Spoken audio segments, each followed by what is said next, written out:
کبھی نماز نہیں پڑھی، کبھی مجھے سجدہ نہیں کیا، کبھی قرآن نہیں پڑھا، پڑھنا تو جہاں رہ گیا، انہوں نے قرآن دیکھنا بھی گوارا نہ کیا، پوری زندگی انہوں نے شیطان کی پیروی کی۔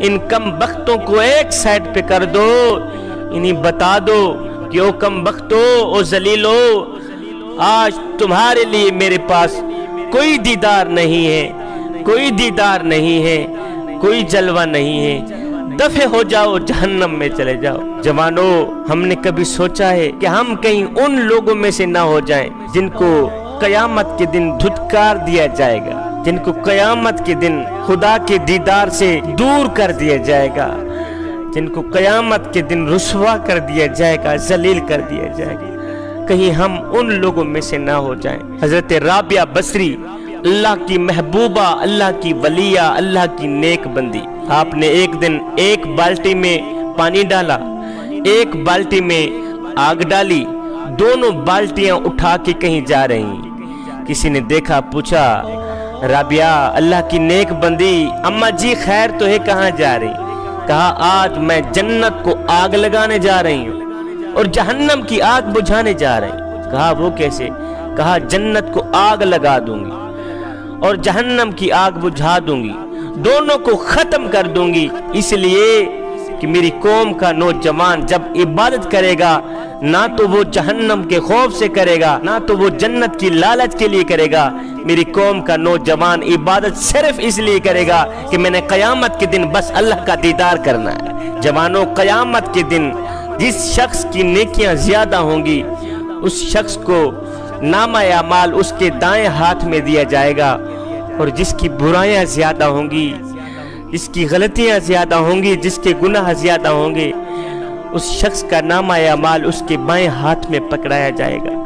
بس جن کے دائیں ہاتھ میں نامہ اعمال ہوگا وہ خوش قسمت انسان ہوگے، اور جن کے بائیں ہاتھ میں نامہ اعمال دیا جائے گا وہ بدبخت لوگ ہوں گے۔ بس جس کا نامہ اعمال بائیں ہاتھ میں دیا جائے گا تو وہ کم بخت لوگ ہائے ہائے کرتے، ہائے ہائے کی پکار پکارتے جہنم میں چلے جائیں گے۔ جب حساب و کتاب ختم ہو جائے گا تو دوزخ والے دوزخ میں چلے جائیں گے، جہاں وہ ہمیشہ ہمیشہ رہیں گے، اور جنت والے جنت میں چلے جائیں گے، جہاں وہ ہمیشہ ہمیشہ رہیں گے، پھر کبھی انہیں موت نہیں آئے گی۔ قیامت کے دن کچھ لوگ اللہ تعالیٰ کے سامنے اپنی امیری اور غریبی کا عذر پیش کریں گے۔ جب یہ عذر پیش کریں گے تو میرا اللہ اپنے نیک، متقی، پرہیزگار اور محبوب بندوں کو بلائے گا، اور یہ گنہگار لوگ اپنی ان وجوہات کا جواب دیں گے۔ قیامت کے دن اللہ تعالیٰ امیر لوگوں سے پوچھے گا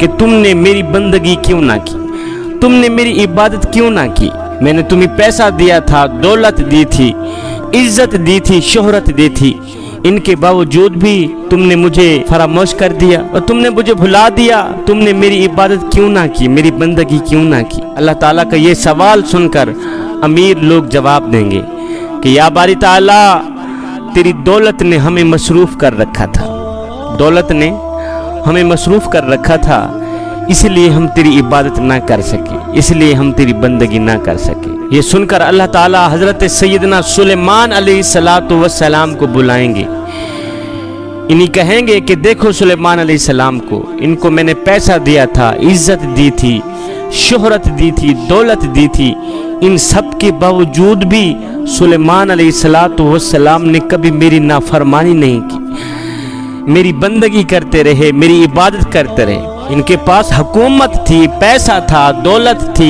عزت تھی، شہرت تھی، ان سب نعمتوں کے باوجود بھی، ان سب مصروفیات کے باوجود بھی انہوں نے میری بندگی نہیں چھوڑی، انہوں نے میری عبادت نہیں چھوڑی۔ پھر اللہ تعالیٰ قیامت کے دن بیمار لوگوں سے پوچھے گا کہ تم نے میری عبادت کیوں نہ کی، تم نے میری بندگی کیوں نہ کی؟ تو بیمار لوگ کہیں گے یا باری تعالیٰ، ہم بیمار تھے اس لیے آپ کی عبادت نہ کر سکے، ہم بیمار تھے اس وجہ سے آپ کو سجدہ نہ کر سکے، آپ کی بندگی نہ کر سکے۔ بیمار لوگوں کی یہ وجہ سن کر اللہ تعالیٰ حضرت سیدنا ایوب علیہ الصلوۃ والسلام کو ان کے سامنے بلائے گا، ان کے درمیان بلا کر میرا اللہ فرمائے گا، لوگو میرا ایوب تم سے زیادہ بیمار تھا، میرا ایوب تم سے زیادہ تکلیف میں تھا، اتنی بڑی بیماری کے باوجود بھی میرے ایوب نے میری عبادت نہیں چھوڑی، میری بندگی نہیں چھوڑی۔ پھر میرا اللہ تعالیٰ غلام سے پوچھے گا کہ تم نے میری عبادت کیوں نہ کی، تم نے میری بندگی کیوں نہ کی؟ غلام کہے گا یا باری تعالیٰ میں آزاد نہ تھا، اس وجہ سے آپ کو سجدہ نہ کر سکا، میں آزاد نہیں تھا، میں پنجرے میں بند تھا، اسی وجہ سے آپ کی عبادت نہیں کر سکا، آپ کی بندگی نہیں کر سکا۔ یہ سن کر اللہ تعالیٰ حضرت سیدنا یوسف علیہ الصلوۃ والسلام کو ان کے درمیان بلائے گا، فرمائے گا میرا یوسف بھی تو غلام تھا، غلامی اور مجبوری کے باوجود بھی یوسف نے میری نماز نہیں چھوڑی، میرے یوسف نے میری بندگی نہیں چھوڑی، میرے یوسف نے میری عبادت نہیں چھوڑی۔ پھر اللہ تعالیٰ غریب لوگوں کو بلائے گا، بلا کر پوچھے گا ہاں جی تم نے میری عبادت کیوں نہ کی، تم نے میری بندگی کیوں نہ کی؟ وہ کہیں گے جی ہم غریب لوگ تھے، غربت کی وجہ سے آپ کو سجدہ نہ کر پائے۔